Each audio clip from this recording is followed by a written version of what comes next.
निहाल साहब अपनी जिंदगी में हमेशा एक बात बोला करते थे, जो मालेगांव शहर में हर वक्त 100% सच साबित होती है कि लोभी गांव में लबाड़ भूखा नहीं मरता।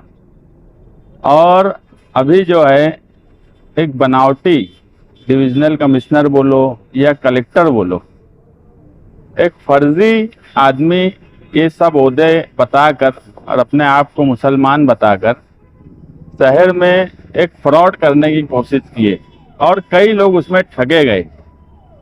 प्रेस वालों को बुलाने का मकसद ये है कि जिस तरह से वो अपने ताल्लुकात बड़े लोगों से बना रहे थे, मौजूदा एमएलए के साथ उनकी वीडियो और फोटोज आई, जो लोगों के पैसे उसमें उन्होंने फ्रॉड में दिए, वो लोगों ने खुद मुझसे कहा कि यार कई लोगों को इसलिए इत्मीनान था कि वहाँ पे मौजूदा एमएलए आ जा रहे थे।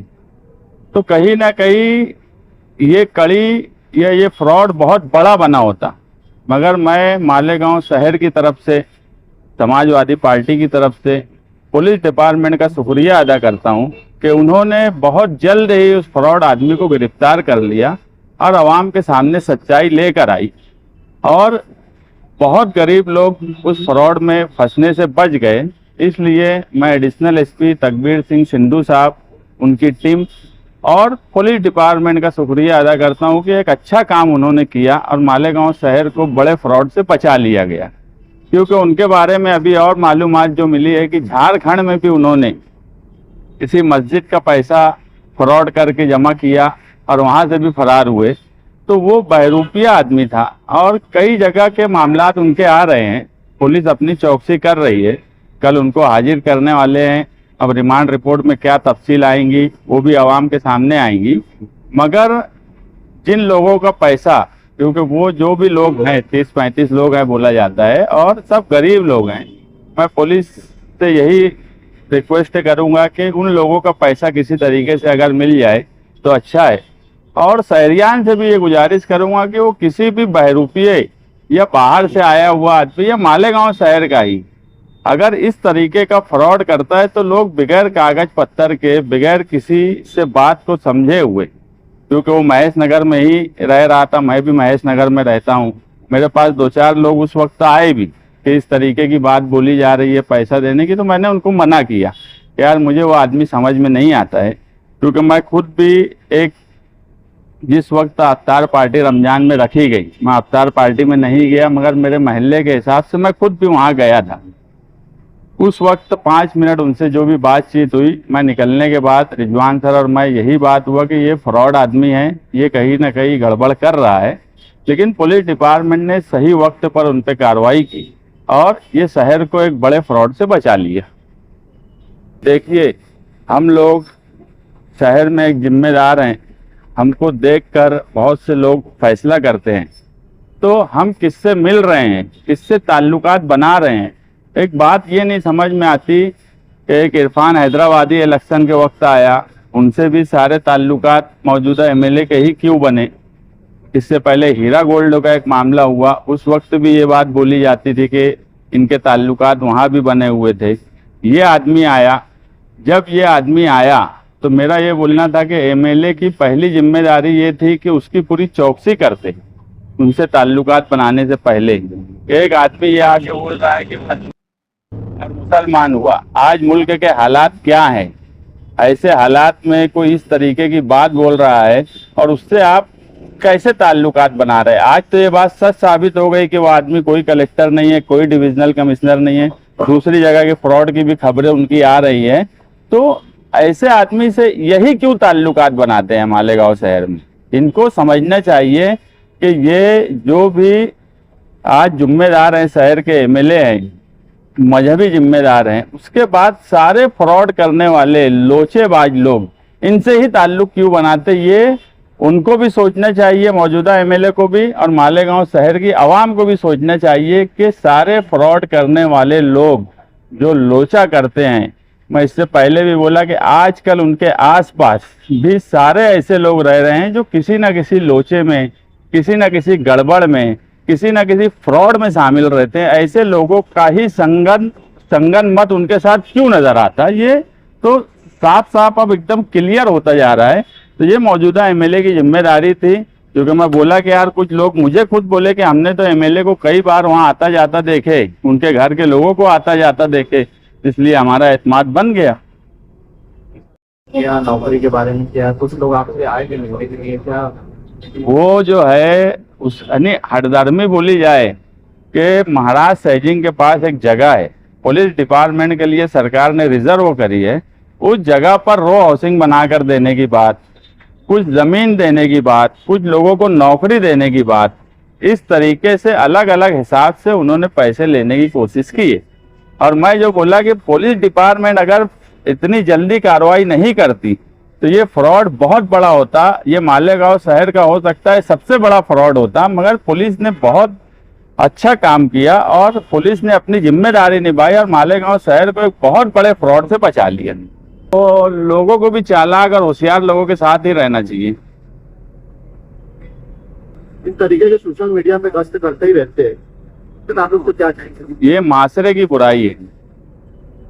मेरे पास रमजान शुरुआत में 2 लेडीज यहीं आए थे ऑफिस पर, उन्होंने मुझसे कहा कि यूसुफ इलियास जो है वो हमको ब्लैकमेल कर रहा है कुछ ऑडियो और वीडियो के सहारे। तो मैंने उनको साफ लफ्जों में कहा कि देखो, मैं ऐसे मामले में नहीं पड़ता और मालेगांव शहर के पुलिस डिपार्टमेंट से आप जाकर बात करिए, क्योंकि आपके नज़दीक जो भी पुलिस स्टेशन होगा वहां जाके आप अपनी शिकायत करिए। अगर आपकी शिकायत नहीं सुनी जाती और आपके साथ नाइंसाफ़ी होती है, उसके बाद फिर मैं आपके लिए कोशिश करूंगा, मगर मैं कभी ऐसे मामले में पहल नहीं करता, किसी के पर्सनल मामले में पहल नहीं करता। मगर अगर किसी के साथ नाइंसाफ़ी होती है तो बहुत से ऐसे मामलात मालेगांव शहर में इससे पहले भी आए, जिसको पुलिस ने बाखूबी अपने अंजाम तक पहुंचाया।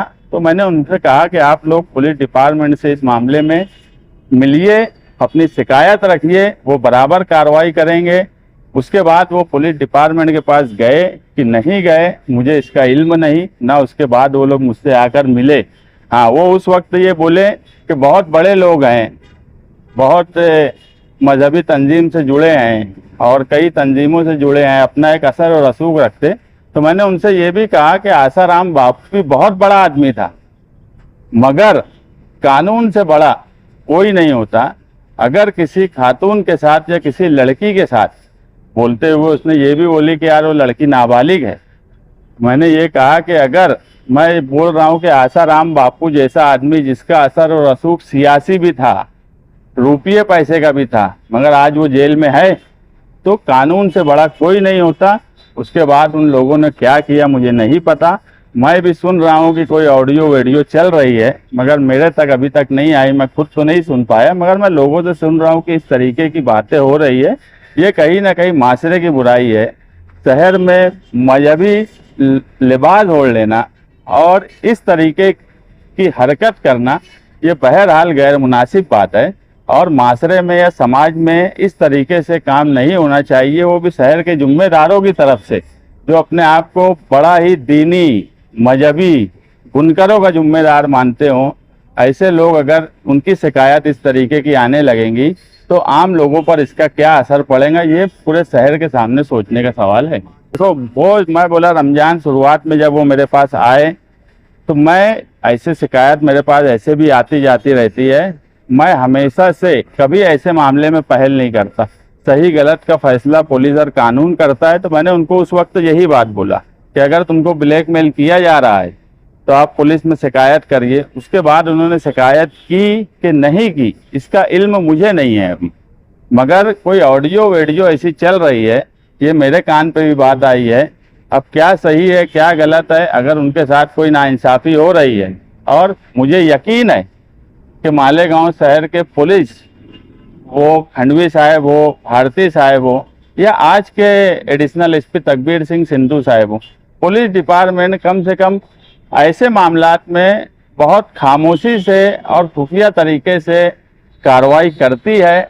और हमेशा मैं देखा हूँ ऐसे अगर लड़कियां हैं जिनको गलत तरीके से, गलत सोच से इस्तेमाल किया गया, ऐसे लोगों को इंसाफ पुलिस दी है। ये मेरे खुद का मैंने आजमाया हुआ मामला है इसलिए मैंने, लेकिन मैं कभी पहल नहीं करता। हाँ, वो अगर पुलिस डिपार्टमेंट के पास गए होंगे, पुलिस अगर उन पर कार्रवाई नहीं की और वो हमसे आकर मिलेंगे तो हम मदद करेंगे, लेकिन मैं कभी पहल नहीं करता। ये माशरे की बुराई है। सियासी तौर पर भी देखा जा रहा है कि चुनाव होने के बाद से सियासी बदला लेने के लिए भी, मतलब बदनामी के लिए, क्योंकि इसका कोई वेरीफाई नहीं है ना कि ये मतलब ये क्या है। फिर भाई देखो, बात ऐसी है कि बदला लेने की बात ऐसी है कि कोई कुछ कर रहा है तो कोई बात हो रही है ना।